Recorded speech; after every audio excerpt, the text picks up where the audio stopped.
है मेरी प्यारी ठंडियों हवाओं फैसलाबादों आ गई हो तुसी मेरे अम्मी दे शहर चो हुण उत्थे बारिश हुई है मैंने इतला आई है तो प्लीज़ इत्थे भी थोड़ी जी बारिश ले आओ तुहाडे उत्ते मैनूं पता है बारिश आई है लैके आओ जल्दी कर अल्लाह तुहाडा भला करे माशाअल्लाह ठंडी नेरी या तो बदलों लैके आएगी या उड़ा के लैके जाएगी मैं बदलो थोड़ा फर के जाना है यार सारे दरख्त लहलहा रहे हैं नेरी दे नाल मज़े ले रहे हैं इन्हां थोड़ा नवा भी जाओ ओके अल्लाह तुहाडे ते राजी रहे लो जी ए ते कम होना ही सी ए ते कम पैना ही सी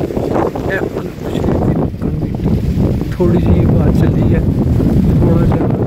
अपना गर्म किया साड़ी बाबा साड़ियाँ कुछ नजियाँ नज़र आनी शुरू हो गई